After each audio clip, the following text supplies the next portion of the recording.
I guess it's time to finish things off. And thankfully, I never thought that I would say this, but the Subway experience was a lot more enjoyable and tastier than today's KFC outing. KFC has disappointed me in more ways than one, and their burgers, at least I thought their burgers would be tasty, but they weren't.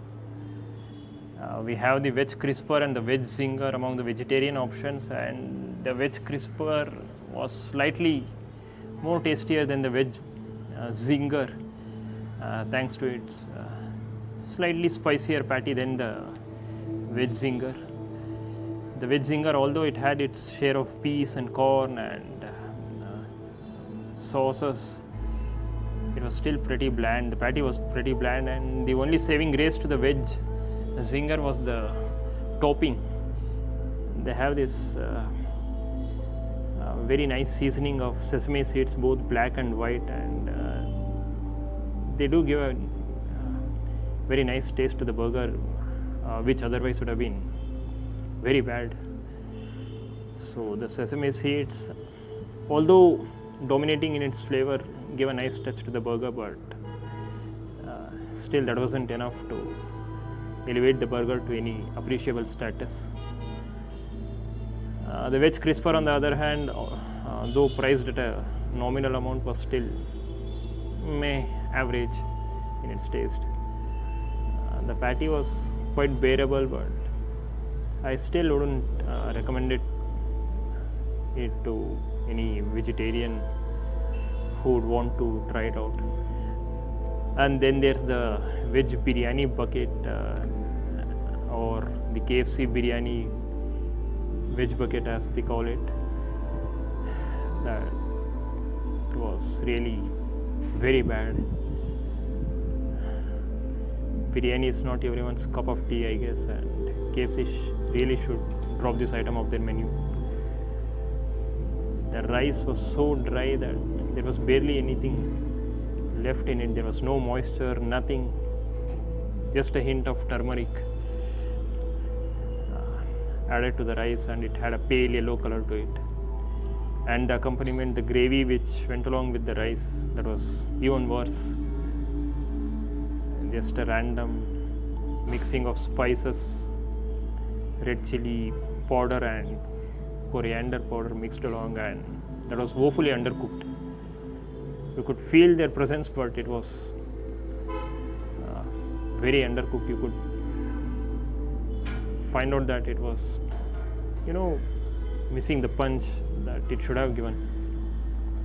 And then there's the patty which goes along with the veg biryani, which is the same as you find in the veg zinger. Again, the patties were pretty average in the first place, and I don't know for what reason they were added to the veg biryani bucket. If they were supposed to elevate the flavors of the biryani, I'm afraid they didn't. They don't. And there's also the cheese sticks, which I believe was quite highly priced for its serving size. They taste okay. They have this, the regular cheesy flavor to them. Although they look very spicy in its appearance with all the coriander and curry leaves that have gone into the seasoning, it does look very appetizing and spicy, but no, they aren't. You might want to add ketchup to that, which gives off a very tangy taste to it. Otherwise, they're pretty average by themselves. Again, I wouldn't recommend it because of its very high price. And then there are the desserts, the chocolate mousse cake, the choco mud pie, and the choco lava cake. The choco mud pie and the chocolate mousse cake, they have a very bitter taste to it, kind of like the Belgian chocolates, which we usually like and adore.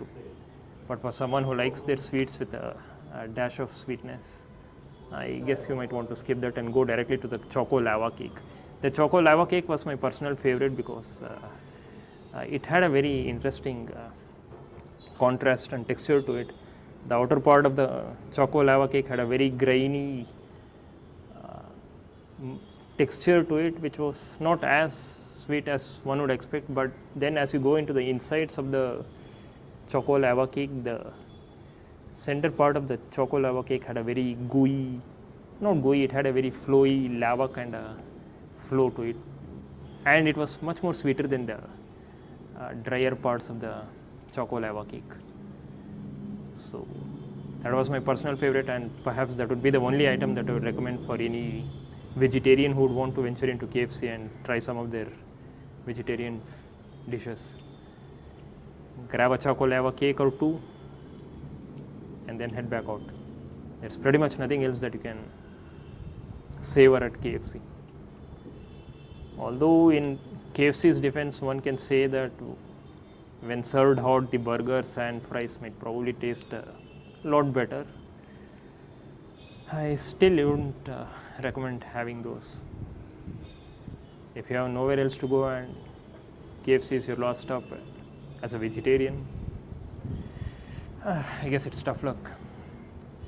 You can still enjoy the choco lava cake.